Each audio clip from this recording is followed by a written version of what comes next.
બનાવ્યો હતો એટલે. હા તમે શું કીધું કે મારો મન સીધો કરો ને એટલે આવી રીતના અવળું ના બોલવાનું હોય રેડી. હા આવડું બોલું જ છું હું તો. હા તો એ વખત માફી માંગી, આ વખત પાછા માફી નહીં માંગે બરોબર. તમારી ભાષા નમસ્કાર મિત્રો, ગબ્બર ઠાકોર અને SM ઠાકોરનો ફરીવાર વિવાદ ઊભો થયો છે અને તેમનું એક કોલ રેકોર્ડિંગ અત્યારે ખૂબ જ વાયરલ થઈ રહ્યું છે. જી હા મિત્રો, આ વિડીયોમાં તમે જોઈ શકો છો કે SM ઠાકોર અને ગબ્બર ઠાકોર એકબીજા વાતો કરી રહ્યા છે અને એકબીજા સામે બોલી પણ રહ્યા છે, તે જોઈ શકો છો અમારા વિડીયોમાં. પણ મિત્રો પહેલાં તો તમે અમારી ચેનલમાં નવા હોય તો સબસ્ક્રાઈબ કરી નાખજો અમારી ચેનલને અને આ વિડીયોને વધુમાં વધુ શેર કરજો અને તમારું શું કહેવું છે તે જરૂરથી કમેન્ટ બોક્સમાં લખજો. સમજ્યા? બરોબર. હવે હું મારા છું, મારું જે ઓરિજિનલ કેરેક્ટર હતું ને 10-15 વર્ષ પહેલાનું એમાં આવ્યો. સમજ્યા? ઇજ્જત બહુ હાસવી, બહુ કર્યું, લોકોને બહુ કગર્યા, લોકોને બહુ સમજાયા. સમજ્યા વાત ને?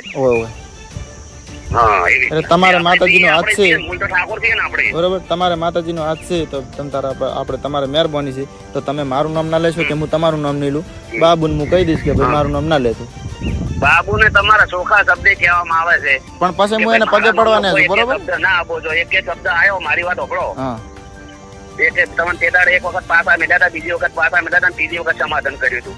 આપણે તમે સરપંચ ને કે ગમે તેને કોઈ દિન લઈને આવતો તો હું સમાધાન કર્યું. હા પણ એ તો મારી તકલીફ હતી, એટલે મારી તકલીફ મારું ઘર જો પરિવાર જોઈને આપણે જે તકલીફ થઈ હતી એના કારણે હું આવ્યો તો બરોબર. એ આપણે પ્રશ્ન પૂરો થઈ ગયો બરોબર. એ પ્રશ્ન આવતો મોઢે લાવવાનો થતો નથી. કહું છું કે ફેર ઈ પટ્યું ને એટલે હું તમને કહું છું કે ફેર તમે આ પ્રશ્નોની અંદર ફરી બેઠો ના.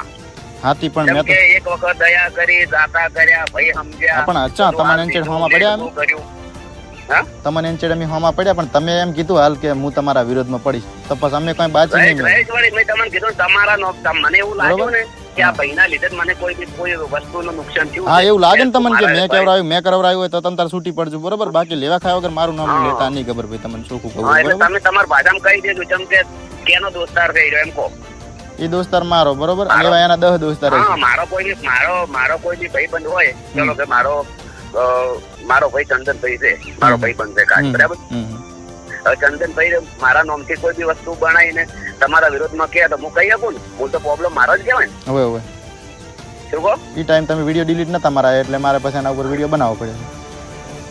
મારો બનાવો કે મને હરખો કરો કે યાર, તમે હજી મને હરખો નહીં કર્યો. એટલે મારી વાત સાંભળો, તમે વધુ ના બોલો બરોબર ને પછી કહેતા નહીં બરોબર. મને પછી તમારે બનાવો એમ કહો છો, તું બોલવાની વાત નહીં. હા તો તમે શું કીધું મારો બનાવો એટલે તમારે મૂળમાં મારો વિરોધ કરવો છે એમ ને. તમારે બાબુની બળતરા આવે બાબુની પોકો ને. પેલા ભાઈનો ફોન આવ્યો ને એટલે મેં ફોન કર્યો. હા તો ભાઈનો ફોન આવ્યો ને તે કોક તો તમને ગમે તે કે હજી બને વિડીયો, હજી બને વિડીયો કોક તો તમને ગમે તે કે તમે હજી વિડીયો બન્યો તો તમારા વિરોધ. એક બન્યો હતો એટલે ફોન કર્યો, એક બન્યો હતો વિક્રમ સોલંકી, એક બનાવ્યો હતો તમારું નામ લઈ. હા તો એ તો વિક્રમ સોલંકી ને તમારે જોવાનું ને કોક તો મારું ગમે તેવું નામ લે, મારું નામ છે.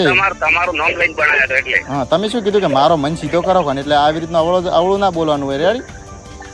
હા આવડું બોલું જ છું હું તો.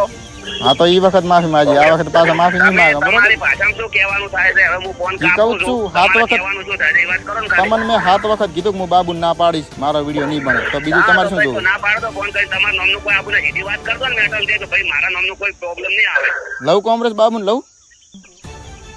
લવ કોંગ્રેસ બાબુન કોમ્પ્લેક્સ લેવાની શું જરૂર છે? તમે તમારી મેટલ તમે હવાળે લો પોતે કે ભાઈ મારું નામ ના લે આખો. હા તમારે બોલો ને હું મારી રીતે સંભળાઈ નાખું બાબુ.